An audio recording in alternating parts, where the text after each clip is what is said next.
എല്ലാവർക്കും നമസ്കാരം. ഇന്ന് വളരെ ഹെൽത്തി ആയിട്ടുള്ളൊരു ഷേക്കാണ് ഉണ്ടാക്കുന്നത്, മത്തക്കുരു വെച്ചിട്ടുള്ള ഷേക്ക്. ഈ മത്തക്കുരുവിൽ ധാരാളം പോഷകങ്ങൾ അടങ്ങിയിട്ടുള്ളതാണ്. മത്തക്കുരു വെച്ചിട്ട് ഷേക്ക് ഉണ്ടാക്കാൻ പറ്റുമെന്ന് അറിയാൻ വേണ്ടിയിട്ട് ഞാൻ യൂട്യൂബിലൊന്ന് സെർച്ച് ചെയ്തു. പക്ഷേ മലയാളത്തിൽ ആരും ചെയ്തതായിട്ട് കണ്ടില്ല. പക്ഷേ ഇംഗ്ലീഷ് ചാനലിൽ കുറേ പേരുണ്ടാക്കുന്നത് കണ്ടു കേട്ടോ.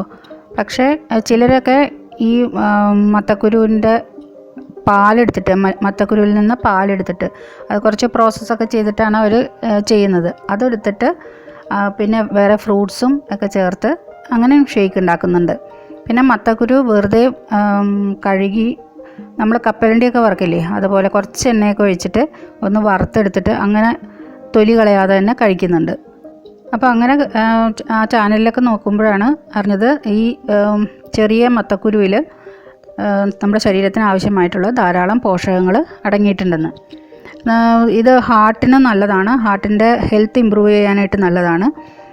നല്ല ഉറക്കം കിട്ടും നമുക്ക്. പിന്നെ ഷുഗർ പേഷ്യൻസിനൊക്കെ നല്ലതാണ്, ഷുഗർ ലെവൽ റെഡ്യൂസ് ചെയ്യാനായിട്ട്. പിന്നെ ഇതിൽ ധാരാളം ഫൈബർ അടങ്ങിയിട്ടുണ്ട്. പിന്നെ ചില ക്യാൻസറുകൾക്ക് അതിൻ്റെ കാഠിന്യം കുറയ്ക്കാൻ വരെ ഈ മത്തക്കുരു ഹെൽപ്പ് ചെയ്യുമെന്നാണ് പറയുന്നത്. അപ്പോൾ ഇതെല്ലാം ചാനലിൽ കണ്ട് അങ്ങനെ തന്നെ അങ്ങോട്ട് വിശ്വസിച്ചില്ല. അപ്പോൾ അത് കൺഫേം ചെയ്യാനായിട്ട് ഡോക്ടർ സുജിനയോട് ചോദിച്ചു. അങ്ങനെ കൺഫേം ചെയ്തതിന് ശേഷമാണ് ഞാൻ നിങ്ങളുമായിട്ടിത് ഷെയർ ചെയ്യുന്നത്. ഡോക്ടർ സുജിന വിത്ത് ടിപ്സ് ഫോർ ലൈഫ് എന്നാണ് പുള്ളിക്കാരിയുടെ ചാനലിൻ്റെ പേര്. എൻ്റെ ഫ്രണ്ടാണ്.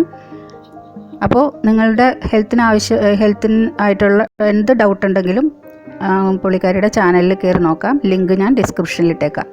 അപ്പോൾ നമുക്ക് ആദ്യം തന്നെ ഈ തൊലി കളഞ്ഞ മത്തക്കുരു മിക്സിയുടെ ജാറിലിട്ടിട്ട് കുറച്ച് പാലൊഴിച്ചിട്ട് ആദ്യം ഒന്ന് നന്നായിട്ട് അടിച്ചെടുക്കാം. ഇത് ഞാൻ വളരെ കുറച്ച് കുരുവേ എടുത്തിട്ടുള്ളൂ, അത്രയും എൻ്റെ കയ്യിലുണ്ടായിരുന്നുള്ളൂ. അപ്പോൾ ഇതിവിടെ അടിച്ചെടുത്തിട്ടുണ്ട്. ഇനി ബാക്കിയുള്ള പാലും കൂടി ചേർത്ത് നമുക്ക് അടിച്ചെടുക്കാം. അതിൽ കുറച്ച് പഞ്ചസാരയും വേണമെങ്കിൽ ഐസ് ക്യൂബ്സും ഇട്ടിട്ട് അടിച്ചെടുക്കാം. ഇപ്പോൾ ഇത് 1 ഗ്ലാസ് പാല് ആണ് ഞാൻ ഫ്രീസ് ചെയ്തെടുത്തത്. അത് കറണ്ട് പോയതുകൊണ്ടാണ് ഇത്തിരി ലൂസായിട്ടിരിക്കുന്നത്. ഇതിന് പ്രത്യേകമായിട്ടുള്ള ഒരു രുചിയൊന്നും തോന്നില്ല, പക്ഷേ വളരെ പോഷകമൂല്യമുള്ളതാണ്. അതാണ് ഇതിൻ്റെ പ്രത്യേകത. പിന്നെ നിങ്ങൾക്ക് വേണമെങ്കിൽ ഇതിൻ്റെ ടേസ്റ്റ് വ്യത്യാസപ്പെടുത്തി വാനില എസൻസോ അല്ലെങ്കിൽ വേറെ ഏതെങ്കിലും ഫ്രൂട്ട്സോ അങ്ങനെ എന്തെങ്കിലുമൊക്കെ ചേർത്ത് നിങ്ങൾക്ക് കഴിക്കാം. ഇങ്ങനെ തന്നെ കഴിച്ചാലും കുഴപ്പമൊന്നുമില്ല. അപ്പോൾ ഷേക്ക് ഇവിടെ അടിച്ചെടുത്തിട്ടുണ്ട്. അപ്പോൾ 1 ഔൺസ് മത്തക്കുരുവിലുള്ള പോഷകമൂല്യത്തെക്കുറിച്ചാണ് ഇപ്പോൾ സ്ക്രീനിൽ ഇട്ടേക്കുന്നത്. അപ്പോൾ അതിൽ ഉള്ള പെർസെൻറ്റേജും കാര്യങ്ങളൊക്കെ ഇട്ടിട്ടുണ്ട്. അതിൽ vitamin, phosphorus, manganese, magnesium, fibre, protein, അങ്ങനെ ഒത്തിരി ഘടകങ്ങളുണ്ട്. അപ്പോൾ ഇത്രയും പോഷകമൂല്യമുള്ള ഒരു വസ്തു ഇനി നമ്മൾ കളയരുത്, നമ്മൾ ആഹാരത്തിൽ ഉൾപ്പെടുത്തണം. നമുക്കിതിൻ്റെ കൂടെ മത്തങ്ങ വേണമെങ്കിൽ ചേർത്ത് ഷേക്ക് അടിക്കാം കേട്ടോ. മത്തങ്ങ നന്നായിട്ട് വേവിച്ചിട്ട് ഈ സീഡിൻ്റെ കൂടെ തന്നെ ചേർത്ത് ഷേക്കാക്കാം. അതും നല്ല ഷേക്കാണ്. ഞാനിവിടെ കുറച്ച് ഏത്തപ്പഴമാണ് എടുത്തിരിക്കുന്നത്. മത്തങ്ങ ഉണ്ടായിരുന്നില്ല, മത്തങ്ങ കറിയൊക്കെ വെച്ച് കഴിഞ്ഞല്ലോ. അത് കഴിഞ്ഞപ്പോഴാണ് ഇങ്ങനെ ബോധോദയം ഉണ്ടായത് ഇത് വെച്ച് ഷേക്ക് അടിക്കാമെന്ന്. അപ്പോൾ അതുകൊണ്ട് ഇപ്പം ഏത്തപ്പഴം എടുത്തിട്ട് ഷേക്ക് അടിക്കുകയാണ്. ഏത്തപ്പഴം മാത്രം ഷേക്ക് അടിച്ചാലും നല്ല ടേസ്റ്റ് ആട്ടോ. ഇതുവരെ അടിച്ചു നോക്കിയിട്ടില്ലെങ്കിൽ ഒന്ന് ചെയ്ത് നോക്കൂ. അപ്പോൾ ഇത് ഇത്രയും പോഷകമൂല്യം ഉള്ളതാണല്ലോ എന്ന് പറഞ്ഞുകൊണ്ട് വാരിക്കോരി എടുത്തൊന്നും കഴിച്ചേക്കരുത്. അധികം ആയാൽ അമൃതും വിഷമെന്ന് കേട്ടിട്ടില്ലേ. അപ്പോൾ എല്ലാം മിതമായിട്ടുള്ള രീതിയിൽ ചെയ്യുക.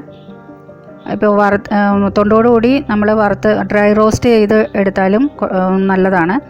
ഇപ്പോൾ അങ്ങനെ എടുത്തിട്ട് നമ്മൾ മിക്സിയിലിട്ട് ഒന്ന് ക്രഷ് ചെയ്തെടുത്ത് സാലഡിൻ്റെയൊക്കെ ഒപ്പം ചേർത്ത് കഴിക്കാനാണെങ്കിൽ അതും നല്ലതായിരിക്കും.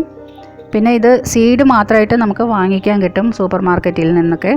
അത് തൊണ്ട് കളഞ്ഞ സീഡാണ്. അപ്പോൾ അത് വേണമെങ്കിൽ വാങ്ങിച്ച് വെച്ചിട്ട് കഴിക്കാം.